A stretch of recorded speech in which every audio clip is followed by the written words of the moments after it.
coordinators in Brian Schottenheimer, I mean, they were still able to produce. So I guess we'll first look at the rushing production in looking at just what Chris Carson was able to do.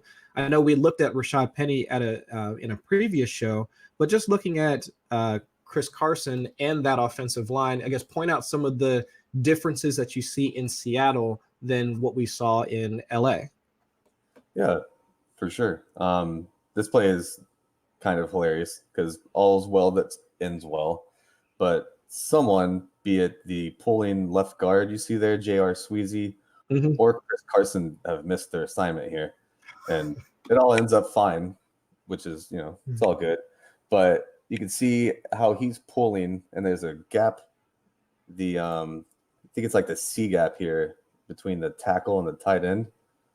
And that should either be where the left guard is pulling into, or he is pulling correctly and Chris Carson's not following him. But luckily, this linebacker who's cheating up here runs directly into the gap, tap dances, and falls down.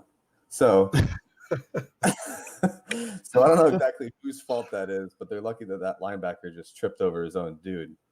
So either Carson was supposed to cut up in that hole, or Sweezy was supposed to go up in there and take care of that linebacker. Either way, they still get a good gain here. But it seems like that was almost, I guess, systemic, or I guess a common thing for most of Seattle, was that almost the second the ball is snapped, there was either a linebacker waiting in the gap, or I guess past the gap into Russell Wilson's face, right? Yeah, exactly. So, I mean, they're clearly leaving him because you can see that right tackle there is going straight out to the left to seal off that linebacker. That was either Carson or Sweezy, but yeah, those are the reasons why they were not getting that many yards. Yeah, and that's pretty because they're built as a run blocking team. I'm pretty sure that Chris Carson was supposed to go up the C gap there, following his lead blocker. Now the guard's responsibility would have been that middle linebacker cheated up and tripped on himself. But this is a good example of why we have the elusive rating and the yards after contact, because that is certainly Chris Carson going, oh shit. Yeah. getting not going to go that way. You could almost freeze frame it, look at his face, and probably see his eyes and go, I'm going to go where I'm not going to die.